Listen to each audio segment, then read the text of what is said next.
Hello guys, I hope you've had a good second day of the school year. This is Miss Sherrill, your art teacher, and I'm trying something new. I'm going to try to video my instructions so that you can see. I knew it would be hard for you to see if you videoed in each classroom that I went into, so I'm trying to do it on my desk and then send it to you so that you can see the instructions. The first thing that I'd like for you to do is with your piece of paper, and this doesn't matter if you've got paper that has lines or if you have copier paper. I like to use copier paper. Sometimes the lines on your writing paper are distracting, but whatever piece of paper you have, I want you to fold it twice. We're going to take the bottom and the top and we're going to put them together. So I'm going to be bringing the bottom up to touch the top, and when I get it the same right there together where they're lined up, then I'm going to press down here and I'm going to make a fold. This is the fold. Then I'm going to turn it another time and I'm going to be bringing the bottom up to the top again and pressing it down and making another fold. So when we fold twice, how many boxes do you think we're going to have when we open it up? Because those creases are going to create the impression of a box. So how many do you think? Try to guess in your mind. And then I'm going to open it and we're going to see if you were right. If you thought 4, you're correct. Now I'm going to turn my paper this way and I'm going to draw 4 things about me, and I'm not going to be using words. I'm not going to be telling you the things about me, and I'm not going to be writing them out. I'm going to draw a picture, and I want you to be able to understand what I'm trying to tell you just by the picture. So the first thing that I'm going to draw about me is going to be very simple.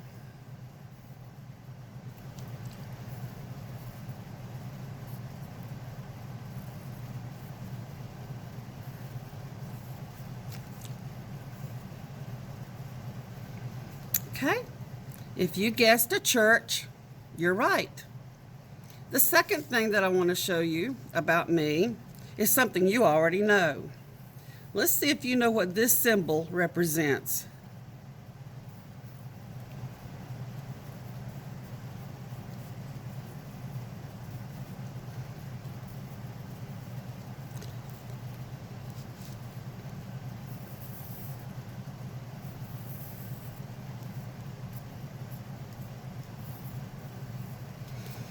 If you guessed that this is a palette for paint and this is my paintbrush, I think you probably would assume that I'm telling you that I love art. Of course you know that. That's why I'm an art teacher. And then the third one I'm going to draw for you. Let's see. What else do I want to tell you about myself? Okay, let's try this one. This is something a little bit different.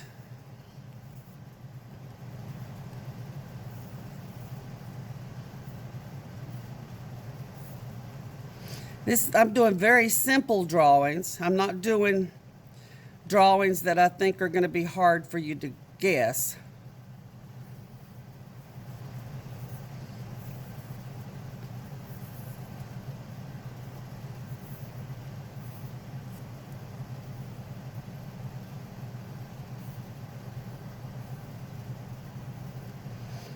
Okay, I hope that looks like a scuba diver to you.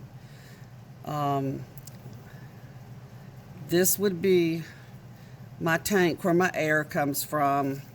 This would be my mask. It's a very simple drawing. I didn't do a lot of details, but I'm a scuba diver, and I hope that's what you guessed. I love to scuba dive. That's my favorite sport. And then the last one that I'm going to draw for you is, let's see.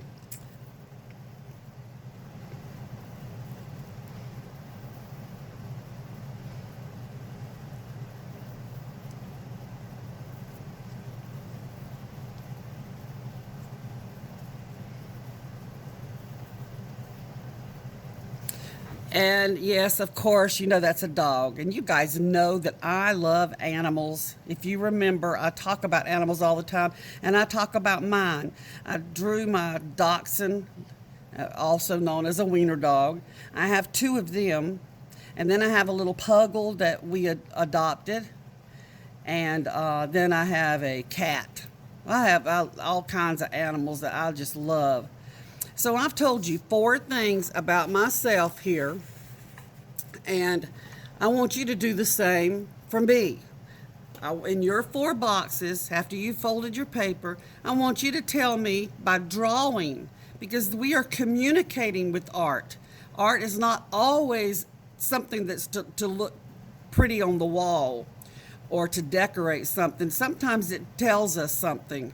And while you're drawing your pictures, go ahead and be drawing, because while you're drawing, I want to tell you some things about art and how art originated. It started way back in cave days when the cavemen were on the earth. And what they would do, they were known as a nomadic people because they would travel. Nomadic means that they did not stay in one spot. They for very long. They would move on. They had to move on where the food was, or if it was too cold, it was getting too cold where they were, they would have to move to the south where it would be warmer. So they were constantly on the move. And let's say that this tribe number 1, because they were different tribes. Tribe number 1 was staying in a cave, and they knew that tribe number 2 was right behind them, and that they were like traveling a month behind them. And so they went out. Tribe number 1 goes out and goes hunting for food, and it took them a week to find their food. They had to go over mountains and through valleys and across rivers, and it took them forever. Finally, they found a herd of deer, and they when they got all that they thought they needed, and they would carry it back to the cave. And one of them said, it took us so long this time to find our food, and the people were all hungry waiting for us. So maybe we could help tribe number 2, because we know they'll be here behind us. And so let's just help them find the food. So they decided that they would draw pictures on the cave walls to leave a message for the tribe number 2. And so what they did was they would draw pictures of deer like this. And now their drawings in the beginning were very, very simple. And one of them said, now, that could look like a horse. And so he said, you need to do something so they know it's a deer. So they put horns on it, or antlers. Okay, so they did a whole bunch of these, and then they said, well, okay, we're telling them there's a bunch of deer somewhere, but how are they going to know where to find them? So somebody said, well, you know what, right? If you look outside that cave, you will see that there is a mountain, and it's got 3 peaks on it. I bet if you drew that picture, they would recognize it. So they drew the mountain with the 3 peaks. And then one of the people said, well, don't you remember we had to cross that river, though? He said, oh, yeah. After we crossed the mountain, we had to go through a river, cross a river, and that's where the deer are. So this is one of the ways that they showed each other. They talked to each other. They didn't have an alphabet. And another thing was the fact that tribe number 2 didn't speak the same language they did. It's the same as with the American Indians that were here on America, the continent of America. They did not have the same languages. The Cherokee spoke a different language than the Apaches. And so the way that they spoke to each other was through art. They had to draw. They drew in the sand to talk to each other, or they drew on a rock where they were standing. Now, these people, when they drew in the caves, the way they got where they got their materials to draw from, they had fires. And if you've ever been around a fire, you know that the fire, after it burns down, burns the wood down. The wood burns to ashes, and the ashes are turned black, like soot. So they would take their sticks and stick it into those ashes and then draw, or some of them even used their fingers because they thought it was a better technique and it did better than the sticks. But they would draw on the walls. So let's say tribe number 2 comes by after tribe number 1 has moved on, and they come and they stay in this cave and they say, look, someone has drawn a picture on the wall. I wonder if they're trying to tell us something. I bet they're telling us where we could find some deer. And somebody said, I bet that is what they're trying to tell us, because look at this mountain. That's the mountain that's right outside. If you look outside, see that mountain? And they said, yeah, that's it. And they said, well, I bet if we go over this mountain, I bet there's going to be a stream there. And if we cross that stream or river, then we'll see the deer. And they did, and they found their food in one day. It didn't take them a week like it did the tribe before them. So this is where art began. It was a way to communicate to each other. However, this is a means of communication. That's solely what this was. When it developed into art was when tribe number 2, a member of tribe number 2, said, I think I could draw a better deer than that. And so he is going to send a message for the tribe number 3 that's coming behind them. And so he decides that he's going to draw his deer a little bit different. His deer is going to have more of a head, and it's going to have more of a body, more legs, and a little bit different, a little bit more realistic. And he knows the horns have more than just 2 little spikes. And he tried to make his look a little bit better. Okay? And then the next person or someone else comes along and they decide that they're going to make theirs look even better. And what they did was they went and got paint and painted theirs. And how they got paint was that they would get colored mud, like in Richmond County, we have red clay, real dark red clay. It actually looks a little on the side of orange, but we call it red. And so they would paint theirs, and they would get dead leaves and crush them up and add water to them and get brown. They would use grass. They would use all kinds of minerals that they were finding on the ground, and anything that they thought, like flowers. They got the color from flowers, and they would color theirs. And this is when this became art. Here, when they were doing like the stick figures, this would be communication. But then when they started trying to draw better and better and make it look more and more realistic, that's when it became art. And we still do this today. We still use art as a means of communication and decorative. We like to have pictures on our walls that decorate and make things look prettier. For example, I just helped my granddaughter move into her dorm room at college. And she was trying to put some things up to decorate, and she has a blank wall. And she said, Nana, will you paint a picture for me on my wall? And she knew I would do it. So I said yes, and I got to thinking of what would be. I said, what do you want me to draw? She said, anything.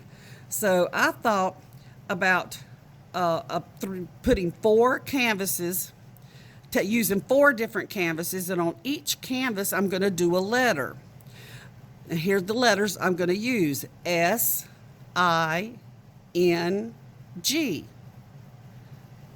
which spells sing, because her major is voice. She's going to be an opera singer. So I thought that I would paint not just something that was pretty, that looked good, but I would leave a message. Anybody that walked into her room, and if they see these canvases that spell out sing, they will automatically know that she is into music and that it's singing. It's not just listening, that she likes to sing. And of course, I'm going to decorate the letters and make it real decorative, and it's going to match her bedspread and all the colors in her room. But it's also a way of communicating. And we see this all everywhere. We see, if you look all over like when you're driving down the road and you look at billboards on the side of the road, you'll see their advertising, but it's art. They don't have just the words up there to tell you something. They add pictures. If you see a symbol that is red and this shape, you know automatically that that is a stop sign. And my students, even first graders, as soon as I said, I didn't even draw it for them, I said, what if you saw a red octagon, what would you say that was? And they all said stop sign. If you didn't even see the words, you would know that symbol meant. So that is giving you a message, and it is communicating to you. And let me see if I could do this. I've never tried to do this before. I hope you think that's the Nike check. I'm not sure exactly how the Nike check goes, but the Nike check that you know, that's probably unlike mine. You know, when you see that, you know those shoes are made by Nike. And you don't even have to have the words. So art communicates to us. Not only is it aesthetically pleasing to the eye, which means it looks really good to us, it also gives us a message, a way of communicating. So that's something important about art that you should know, that it started as a means of communication, but it can do many, many things, and it brightens our world. And we use art everywhere. You see it everywhere, and sometimes without you even thinking about it, you use it. And I hope you all love art, and I hope you love creating pictures, and I hope you have a chance to draw at home, and I hope that your parents have always provided crayons and things to make art, so that you've already had plenty of experience. So I'm glad that you guys are getting to have art, because we were wondering how we were going to do this, and I think this is going to work out pretty good. It's going to take us a while to get used to this. I hope you're having a great day. I would appreciate it if you would finish your pictures and send them, take a picture of them and email them to me so that I can see that you have done your work. Now, some of you, very quickly I'm going to say, if you don't like the simple picture, you might want to, if you have time, because you have a week to do this, you might want to add to your picture, this was just a church floating in the air. Well, I put it on the ground by drawing a horizon line. I put it on the ground, and then I'm going to add a tree, and I might want to add a cloud and maybe the sun. And please remember that the sun does not go like this in a corner, okay? That is the sun. There's not a straight line on the sun. The sun has an arc. It is a circle. It is round.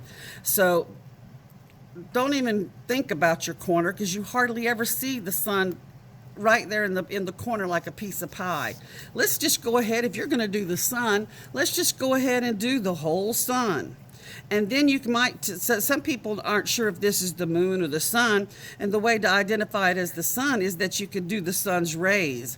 And the sun's rays actually represent fire, the fire that's on the sun. Okay, and the the rays aren't always the same size. Like, they're not always like this. Exactly, all the rays the exact same size. I like to make mine a little more realistic by some of them long and some of them short. And then you could add maybe a sidewalk, and you can even have a person walking. Put somebody with a hat on. Somebody is walking to church on the sidewalk. He's on his way to church. Let's see.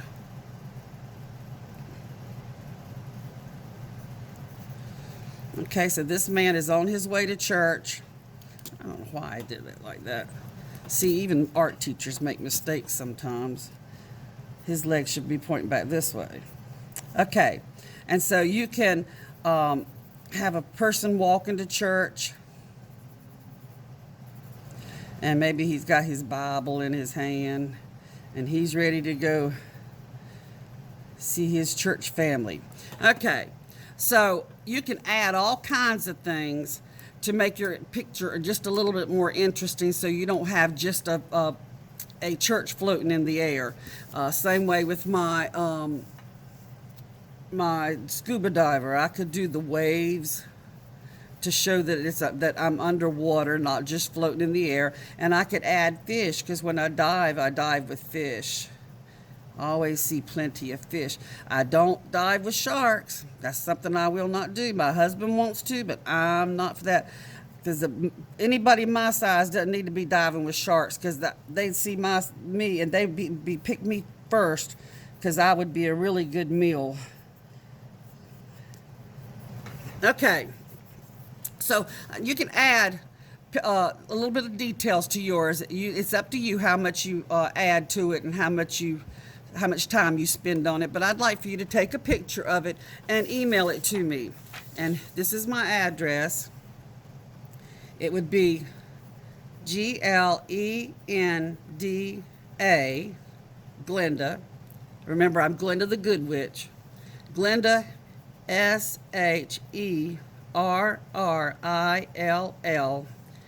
at